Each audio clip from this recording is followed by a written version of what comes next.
Olá, gente, tudo bem? Meu nome é Júlio. Eu sou mestrando, né? Começar as apresentações. Acho que, primeiramente, na verdade, eu queria pedir desculpa pela forma precária, né, de gravação. Não sei se a iluminação tá boa, se o som vai tá excelente. Eu vou até desligar um, um ventiladorzinho aqui que eu estava utilizando, que eu acho que vai ficar um pouco mais adequado, né? Mas enfim, vamos lá. Meu nome é Júlio, eu sou mestrando em Direito, né, pela FMG. Eu pesquiso as 10 medidas revolucionárias do Manifesto do Partido Comunista, no meu mestrado, né? Tô fazendo essa pesquisa e eu sou graduando também em filosofia, ambos, né, pela FMG. E hoje, né, eu estou aqui para dar prosseguimento às relatorias que estão sendo feitas aqui no canal do Tinta Vermelha, as relatorias do nosso curso, nosso grupo de estudo, na verdade, né? Nosso grupo de estudo está sendo realizado quinzenalmente essa relatoria diz respeito ao encontro que vai acontecer no dia 1º de novembro, se eu não me engano. Então, eu tô aqui, né, só para dar esse panorama geral e ficar também um convite, né, obviamente, né, para 1º de novembro a gente vai discutir aqui, aqui não, na verdade, né, no nosso encontro, dia 1º de novembro, segunda-feira, de 5 às 7 da noite. Né, então fica o convite. E qual é o tema, né, dessa relatoria, desse videozinho que eu vou tentar gravar?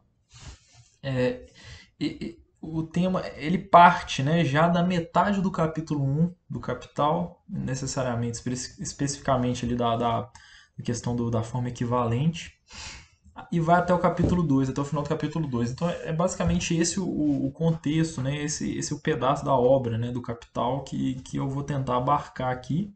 Né, como eu disse, né, na minha própria.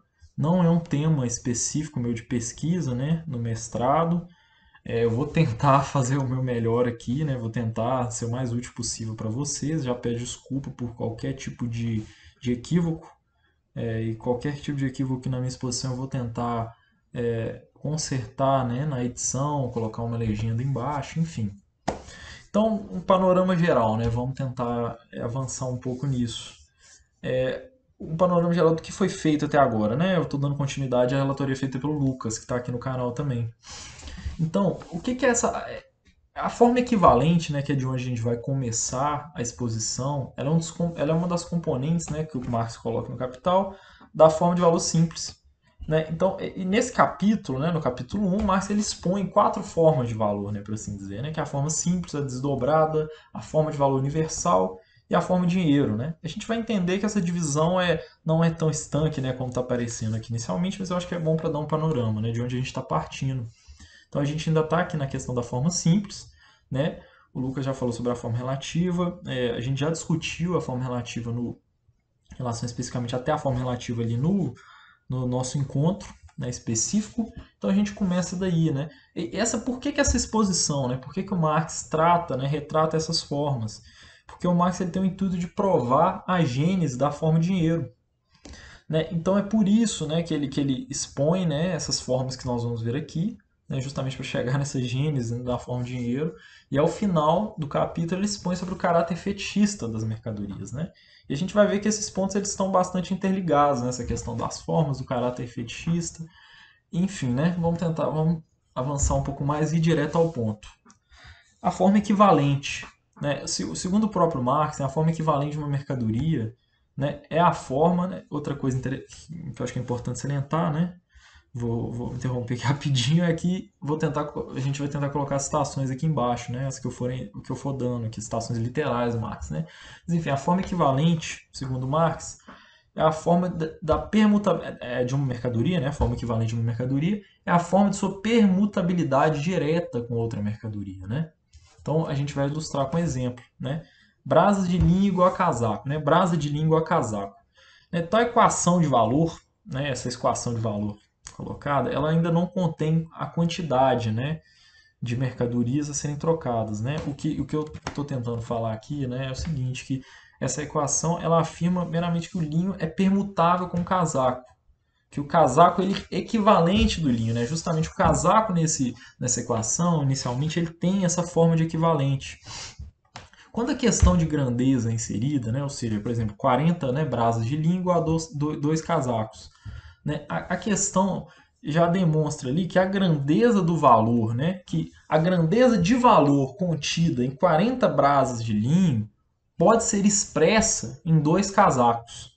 Ou seja, né, as 40 brasas de linho com corpo de valor, né, pois a equação responde, né, essa equação responde à pergunta, né, quanto vale 40 brasas de linho, né? Então, esse linho, né, esses 40 brasas de linhos com corpo de valor se confrontam com uma determinada, né, também quantidade de valor de uso. No caso, né, nesse caso especificamente é o casaco.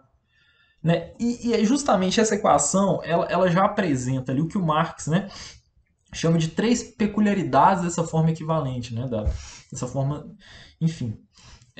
A primeira delas é que o valor de uso, né, ou seja, o casaco, se torna a manifestação do seu contrário, o valor, né, que no caso ali, inicialmente é o linho. Né? Então, ou seja, o valor de uso ele se torna a forma de manifestação do seu contrário, do valor.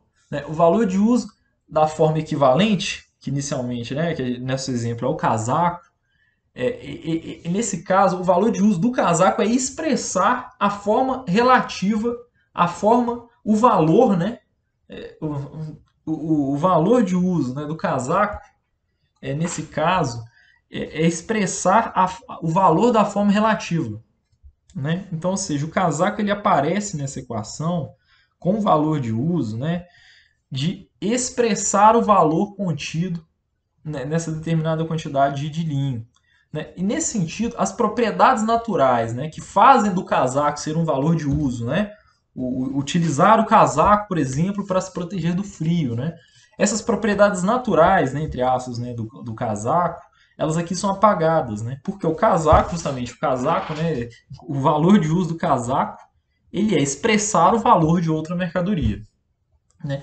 E ao expressar o valor de outra mercadoria, parece, né, que o casaco é por natureza valor. Né?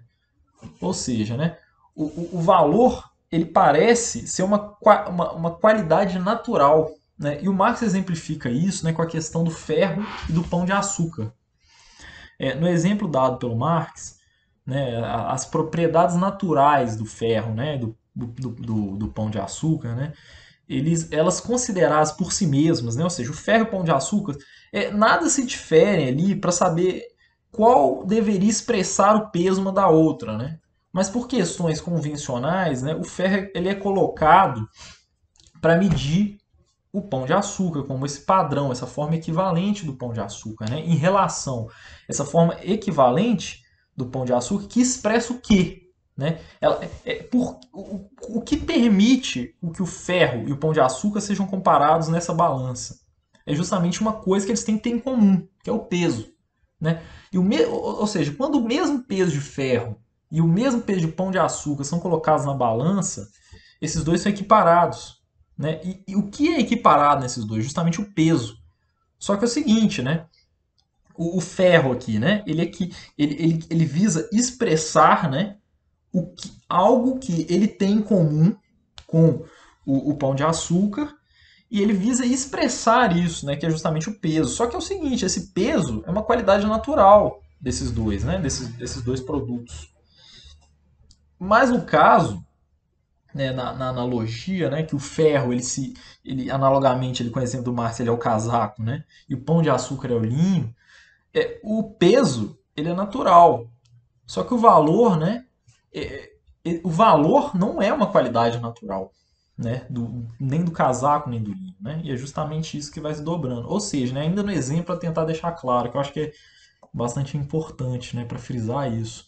Se o peso é uma propriedade natural, né, comum, e agora citando Marx, né, se o peso é uma propriedade comum, natural a ambos os corpos, o casaco representa na expressão com linho uma propriedade supernatural. Né? Justamente, né, o peso é uma propriedade natural e o valor é uma propriedade supernatural. Né? É uma propriedade puramente social. Ou seja, né, o valor não é natural e social aqui aparece, né, justamente em oposição a esse natural. Né, não é uma propriedade dada no próprio objeto. Né, ela é uma propriedade que perpassa por relações sociais para se colocar objetivamente. Né? E o casaco, ou seja, ele aparenta ter como propriedade natural valor em sua forma equivalente. Por quê? Porque o casaco está expressando algo que ele tem em comum, ele está expressando o valor de uma outra mercadoria, né? Que não é o próprio casaco. Né? Então, o linho, né? O linho como valor forma relativa, né? Ele expressa a sua qualidade de ter valor em algo diferente também de suas propriedades, que é o próprio casaco. E isso mais para frente vai levar à questão, por exemplo, né, de por que o ouro, né, ele é extraído, ele parece já ser extraído como valor, né, por exemplo, né? Assim como o dinheiro vai parecer como detentor de valor por si só, né? Essas questões já começam a ser trazidas pelo Marx já nessa questão da forma equivalente, né, nas suas peculiaridades, né, nos termos dele, né? Ou seja, o valor de uso manifesta seu contrário, que é o valor. Essa é a primeira peculiaridade. A segunda peculiaridade para o Marx é que o trabalho concreto, né, citando Marx, o trabalho concreto ele torna-se a manifestação do seu contrário, o trabalho humano abstrato. Né? Em que sentido isso? O trabalho concreto, o criador, né, do casaco, por exemplo, que é a alfaiataria cria o casaco. Parece, em verdade, como ela aparece, né, nessa equação como, em verdade, uma manifestação do trabalho abstrato, afinal ele manifesta o valor.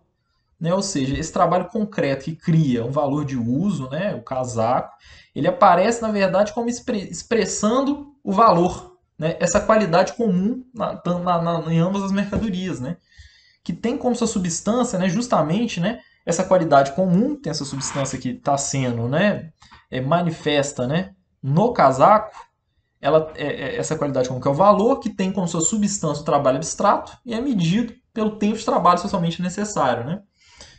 Ou seja, né, o trabalho concreto do alfaiate é a produção de casacos. Porém, na expressão de valor do linho, esse trabalho concreto ele se torna um trabalho que produz uma mercadoria que aparece como reconhecido como tendo valor, uma mercadoria que seja capaz de medir e de expressar o valor do casaco. A outra peculiaridade, né, a terceira peculiaridade da forma equivalente que o Marx coloca, é que o trabalho privado se transforma em trabalho imediatamente social.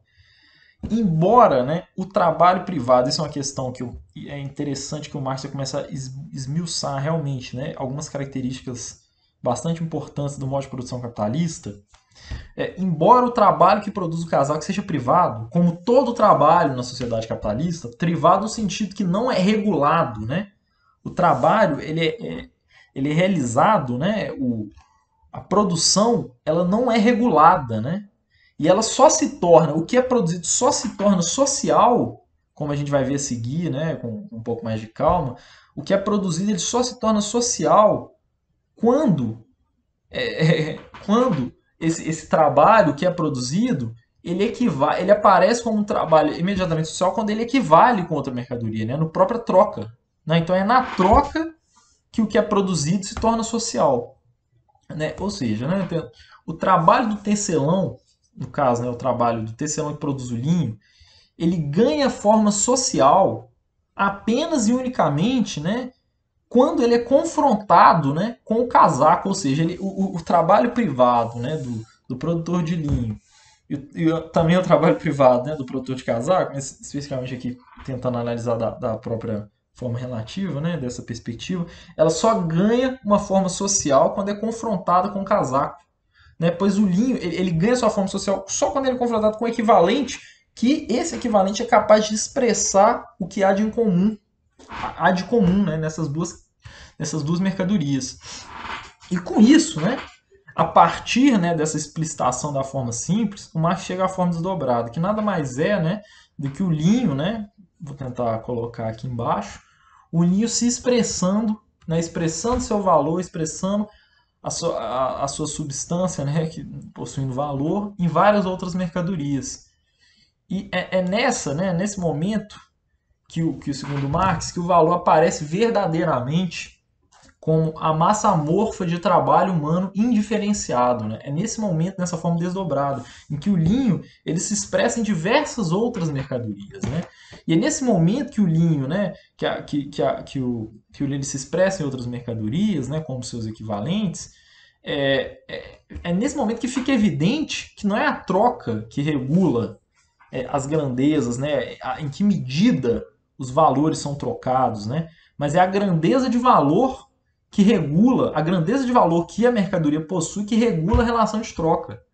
Afinal, né, efetivamente demonstra que a troca, né, essa forma desdobrada demonstra que a troca não é um ato isolado. E as grandezas e quantidades trocadas não são subjetivas. Que há efetivamente, né, fica demonstrado ali que há algo em comum, que há uma objetividade, por mais que não natural, né, como já visto, mas há uma objetividade em que valor, em qual que é o valor do linho, né? E de que forma o linho se equivale em outras mercadorias. Há uma objetividade nisso, né? Por mais que não natural. Assim, as mercadorias elas já chegam na troca com grandezas determinadas pelo próprio processo produtivo.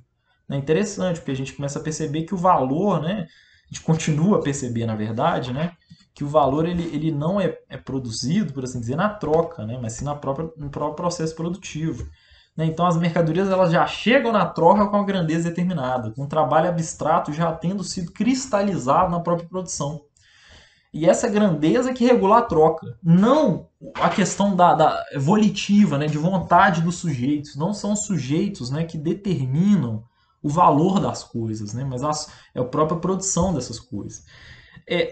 Nesse raciocínio, o Marx chega, né, na terceira forma, né, que é a forma de valor universal, que na verdade é a expressão de várias mercadorias em uma mesma equivalente. E como que se dá esse processo? Né? Por quê? Né? Por que, que o Marx chega, né, nessa forma de valor universal? Esse equivalente universal, né, na verdade. A forma, eu acho que é o seguinte, né? O Marx ele dá um certo, né, esboço histórico ali breve, né, de como isso acontece, né, que a forma simples para ele ela só ocorre, né, nos tempos mais primórdios, quando a troca é ocasional. Já a forma desdobrada, ela ocorre historicamente como um produto do trabalho, por exemplo, o gado passa a ser trocado por outras mercadorias. Mas é na forma de valor universal, né, quando há um equivalente universal, que pela primeira vez as mercadorias se relacionam entre si como valores. Então é nesse momento, né, que realmente a questão se coloca de uma maneira, acho que por assim dizer, mais crua mesmo nesse sentido. Né? Que é pela primeira vez que as mercadorias se relacionam entre si como valores, ou que as deixa aparecer umas pelas as mercadorias elas deixam aparecer uma pelas outras como valor de troca, né? Agora ele retoma, né, aquela questão, né? No começo do capítulo ele fala, né, que as mercadorias são tanto valor de uso como valor de troca, que a questão já parece que é um pouco diferente. Então é só na forma de valor universal que as mercadorias deixam transparecer, né, aparecem como valor de troca. Em que sentido? Valor de troca no sentido que seu valor possui, o valor da mercadoria ele possui uma forma de manifestação própria. Uma forma de manifestação que não é a forma de manifestação natural. Né? Então, essa forma universal do valor, ela só se coloca, ela só adquire essa objetividade, essa existência social com uma obra conjunta no mundo, do mundo das mercadorias, né, segundo Marx. Né? Então, não mais, né, como na forma simples, na forma desdobrada, né, que pertence, né, que essa questão aparece muito mais no foro privado das mercadorias, né, numa troca entre mercadorias ali. É uma mercadoria, agora, né, uma mercadoria só ganha expressão universal de valor porque, ao mesmo tempo, todas as outras mercadorias, né, citando Marx, todas as outras mercadorias expressam seu valor no mesmo equivalente. E cada novo tipo de mercadoria tem que fazer o mesmo. Né? Então a mercadoria ela só se torna equivalente universal se ao mesmo tempo todas as outras expressarem seu valor nela. Né? Então a forma de valor relativo universal ativamente ela imprime o caráter de equivalente universal em uma mercadoria. Né? Então, ou seja, né, a forma de valor produzida, convencionada pelo mundo das mercadorias, é que imprime o caráter de equivalente universal em uma mercadoria, se tornando uma equivalente universal, né, obviamente. E, historicamente, né, essa questão, esse equivalente universal, ele se desdobra ali até se colocar como uma forma de dinheiro. Né, que nada mais é que todas as mercadorias exprimindo, né, tendo o dinheiro como esse equivalente universal. A mercadoria e o dinheiro ela só se torna equivalente universal após ganhar, o Marx afirma, né, após ganhar solidez, objetivo e validade social universal. Né? Essa mercadoria dinheiro, ela desempenha, né, o papel de equivalente universal no mundo das mercadorias, tornando-se essa função, tornando-se sua função especificamente social nesse mundo. Né? E assim, ela adquire, né, essa forma de dinheiro por um monopólio social, segundo Marx. Né? Ou seja, né, a forma de dinheiro ela aparece, né, ela se coloca na realidade por meio do hábito social, né, do monopólio social, por meio de uma postura ativa do mundo das mercadorias em uma mercadoria, a tornando equivalente, né, e demonstrando essa forma de dinheiro. Né? Então, ou seja, a forma de dinheiro, né, por meio do hábito social, a forma da permutabilidade direta e geral, ou a forma de equivalente universal, amalgamou-se definitivamente à forma natural específica da mercadoria ouro. Né? E o ouro, né, justamente, ele conquista esse monopólio social, tornando-se a mercadoria dinheiro. Isso é colocado historicamente. Né? O ouro, por questões que a gente vai compreender, né, eu deixei isso mais para o segundo capítulo ali, o ouro se torna, né, gradativamente, o ouro, a prata, né, esse equivalente universal no mundo das mercadorias. Né? E outra questão também acho que é importante, né, que é justamente essa forma de dinheiro, né, ela tem muito a ver com a própria forma preço, né, que é a expressão do valor relativo de uma mercadoria na mercadoria universal que funciona como mercadoria dinheiro. Né? Ou seja, opa, desculpa, acho que eu me embolei um pouco aqui. A expressão de valor relativo de uma mercadoria na mercadoria que funciona como mercadoria dinheiro é a forma preço. Ou seja, né, duas brasas de linho igual a 2 onças de ouro. Justamente isso seria a forma preço. Por quê? Né? Porque no contexto que o ouro é o equivalente universal, né, é a forma dinheiro. Por quê? A forma preço, porque o linho está expressando seu valor naquela mercadoria que é o equivalente universal, que se tornou equivalente universal, pois as mercadorias no mundo das mercadorias ativamente a transformaram, né, por meio do hábito social, por meio das características, né, inclusive do próprio ouro, que a gente vai ver, da prata, enfim, de conseguir de dividir, né, as características naturais presentes nessas mercadorias, ela se torna, né, justamente equivalente universal. E nesse sentido a gente já consegue até mesmo antever alguns pontos, né, algumas questões ali já estavam dadas na própria exposição do Marx sobre a forma, né, das formas de valor, que é justamente a questão do caráter fetichista, né, da mercadoria, que é um dos temas, é um tema bastante polêmico, né, polêmico e complexo, eu acho, né, acredito, dentro do marxismo, que é justamente esse caráter fetichista, né, que as mercadorias, né, segundo Marx, por quê? Né, vamos tentar dar os primeiros passos. As mercadorias, para o Marx, elas são plenas de sutilezas, de metafísicas, de caprichos teológicos, né? E que seria exatamente esse capricho, né? A gente vai tentar esboçar um pouco melhor isso, né? Tentar caminhar nesse sentido. Né? Quando se analisa, né, o produto trabalho como valor de uso, não há nada de misterioso nele, né, segundo Marx. O caráter místico, né, esse caráter místico das mercadorias, não está também no fato, no conteúdo da determinação do valor, ou seja, não é místico, o caráter místico não está colocado no fato de que os produtos, né, desculpa gente, passou um caminhão aqui, agora eu estou gravando de madrugada, mas enfim, ou seja, não há nada místico do produto do trabalho advido um trabalho abstrato, né? Do conteúdo, né, da mercadoria, do valor da mercadoria, divide um trabalho humano abstrato. Mas quando, né, esse produto do trabalho ele aparece como mercadoria, é justamente como ele aparece como mercadoria que ele se transforma numa coisa sensível, suprassensível. Né? Ou seja, né, de onde surge, portanto, o caráter enigmático do produto do trabalho? É justamente assim como esse caráter enigmático ele surge na medida em que o produto trabalho se torna mercadoria. Né? Ele aparece nessa forma mercadoria. Ele surge dessa própria forma. Né? Ou seja, o produto se torna místico ao assumir a forma mercadoria. Ou seja, né, então esse caráter místico, esse fetichismo da mercadoria já vem acompanhado com a própria forma de mercadoria, né, vem brincado. E são três as características desse caráter fetichista para o Marx, né, que ele explicita no final do capítulo 1. Né, primeira forma material, né, que a igualdade dos trabalhos abstratos humanos assume a forma material da objetividade de valor dos produtos. Né? Ou seja, o trabalho abstrato ele se torna a substância, né, essa forma material de igualdade e objetivo dos produtos. Né? Ou seja, o que há de comum nas mercadorias, né, o que as torna, né, o que faz essas mercadorias, né, se equivalerem é justamente esse trabalho abstrato. Então, né, essa é uma das primeiras características do caráter fetichista. A forma da grandeza, né, que a medida do dispêndio de força humana por meio de sua duração assume a forma da grandeza do valor. Né? Ou seja, né, o valor ele tem como substância o trabalho abstrato, né, justamente a forma material, e sua grandeza é medida pelo trabalho abstrato humano socialmente necessário, né, para a produção daquilo.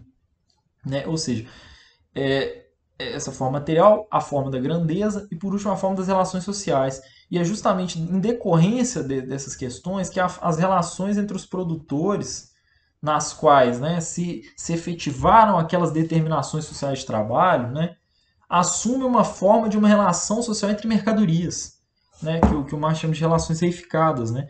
As mercadorias parecem que estão se relacionando, afinal, né, as mercadorias elas se igualam, né, elas se equivalem por meio de um atributo que parece que lhes é natural. Parece que o valor, né, assim como o peso do ferro, do pão de açúcar naquele caso, parece que é natural. Então, é justamente o caráter misterioso da forma mercadoria é que ele reflete aos homens os caráteres sociais do seu próprio trabalho como propriedades sociais que são naturais a essas coisas, né? Então, o valor, ele é o trabalho humano abstrato, né?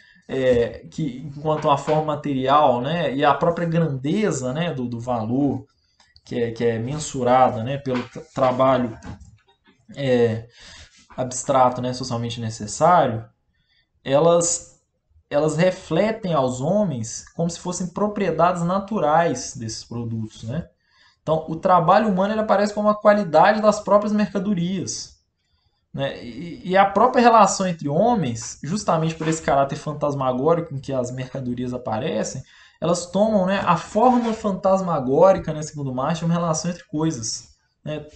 Parece que as coisas estão se relacionando, não os homens.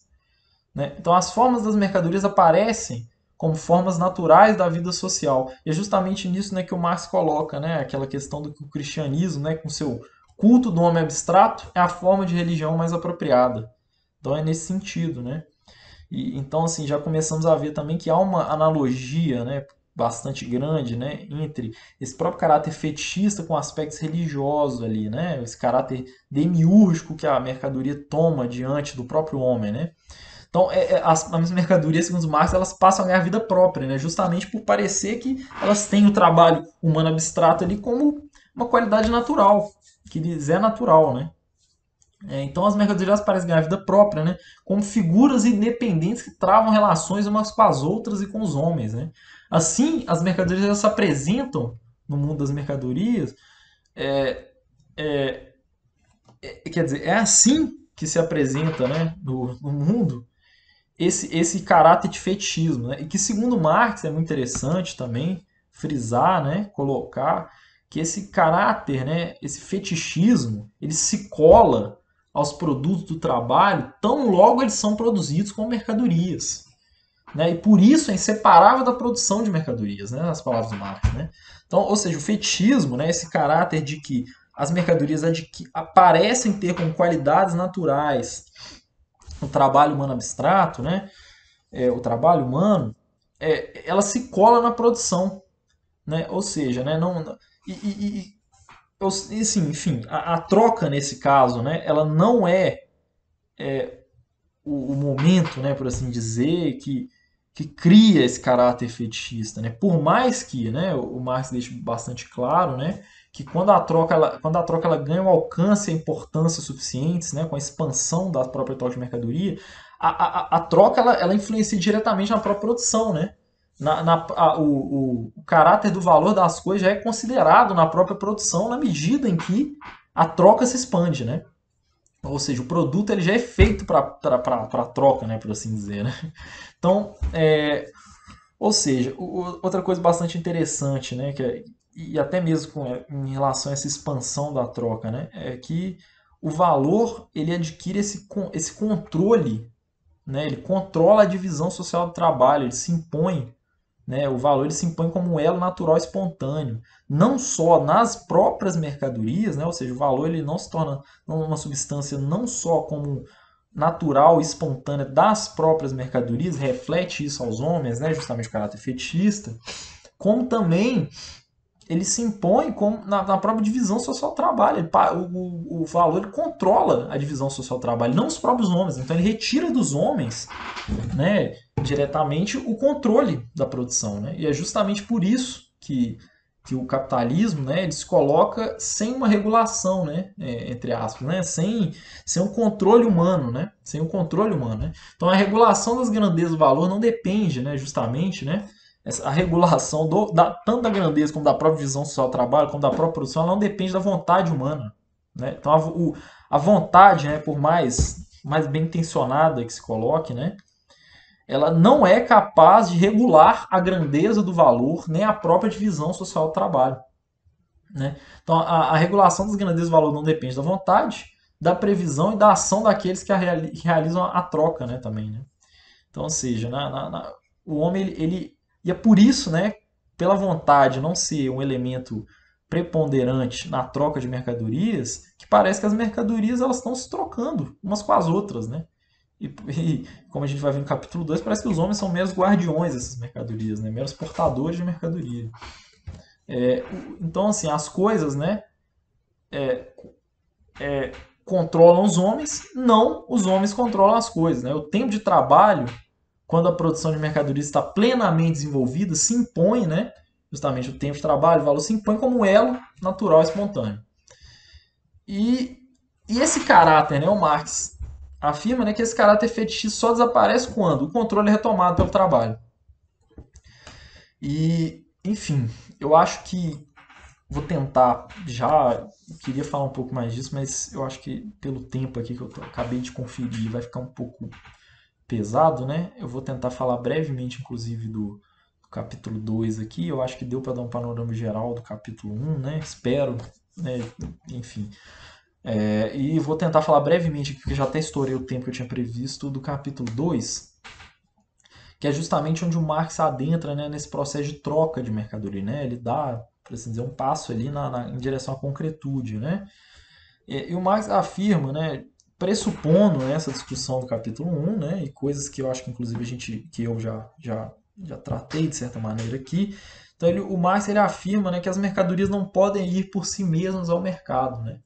Elas precisam de guardiões, de possuidores de mercadorias, né? E uma citação que eu acho que é grande, mas eu acho que é essencial, né? Para relacionar essas coisas umas com as outras como mercadorias, seus guardiões têm de estabelecer relações uns com os outros, como pessoas cuja vontade reside nessas coisas, e agir de modo tal que um só pode se apropriar da mercadoria alheia e alienar sua própria mercadoria em concordância com a vontade comum de ambos. Ou seja, né, nessa situação, a questão que já foi colocada, de certa medida, até na discussão do fetichismo, aparece de uma maneira bastante latente, né? Que a vontade dos homens reside nas coisas, né? Não é a vontade dos homens que controla a troca, que estipula qual grandeza de valor, de que maneira a mercadoria que determinado possuidor, né, que o possuidor está levando ao mercado para trocar, não é a vontade dele que estipula o valor que ela tem, né, em relação ao equivalente. Não é só vontade, mas sim, né, o próprio valor que essa mercadoria tem, que é colocado na própria produção. Então, ou seja, e é justamente por isso que essa justamente por esse caráter fetichista, né, que parece que a vontade, né, a vontade ela está nas coisas e que as coisas elas se relacionam, né, entre si, né?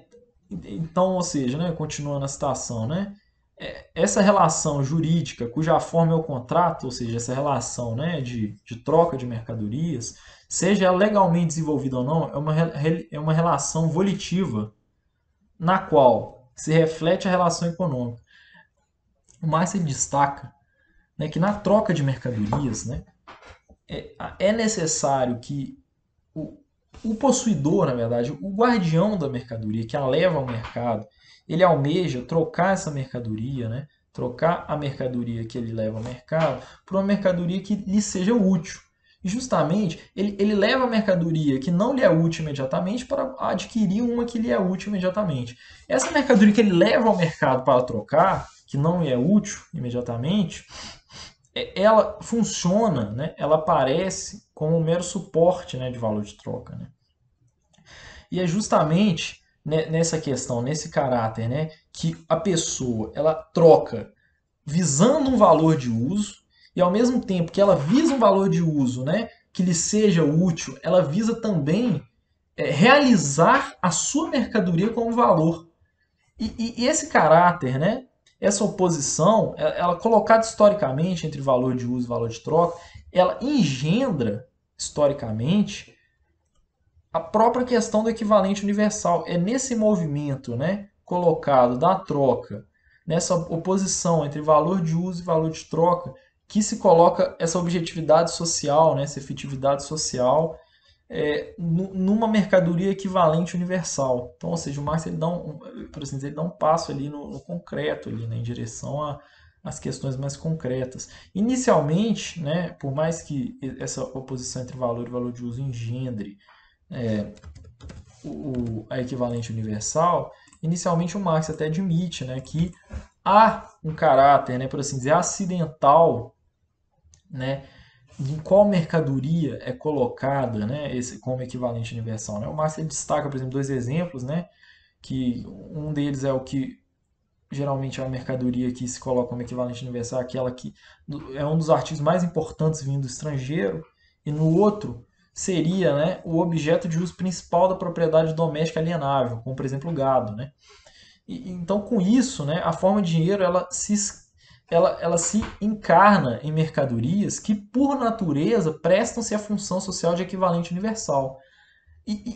Historicamente, o que se deu foi que essas mercadorias, essa forma de dinheiro, se encarnou, né, por assim dizer, nos metais preciosos, né, e por um duplo caráter. Né?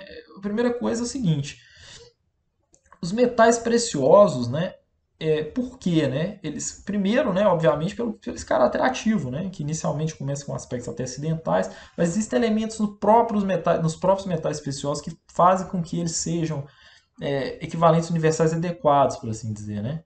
Então, gradativamente, né, tanto a prata quanto o ouro eles vão adquirindo, né, essa função de equivalente universal. Né?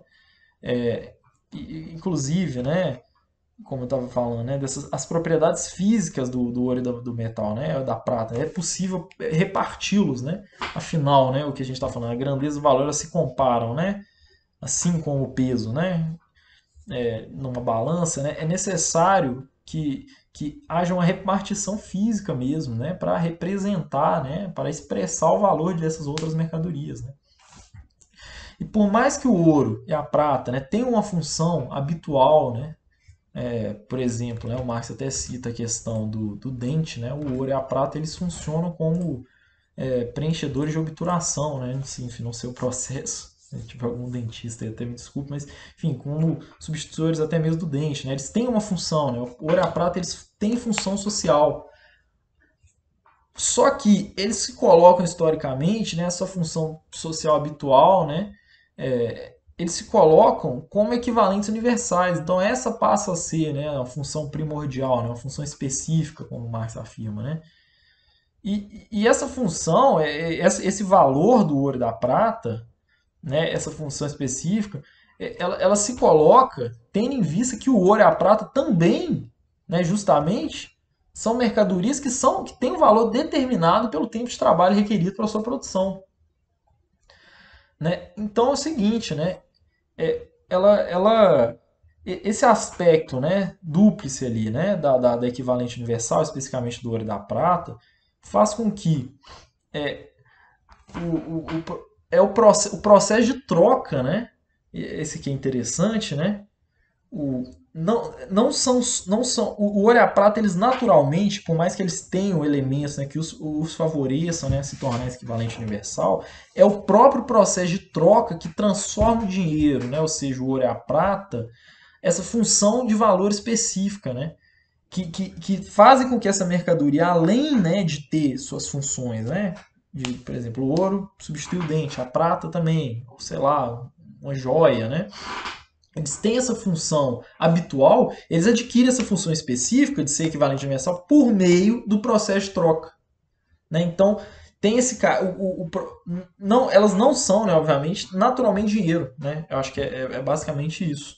Né? Então, é por isso que o Marx vem, né, com essa frase, né, que uma mercadoria ela não aparenta se tornar dinheiro porque todas as outras mercadorias representam nela seus valores, mas ao contrário, estas é que aparentam expressar nela seus valores pelo fato dela ser dinheiro. Né? E é justamente essas exposições que levam Marx a afirmar, né, que o enigma do fetiche do dinheiro não é mais que o enigma do fetiche da mercadoria. Né?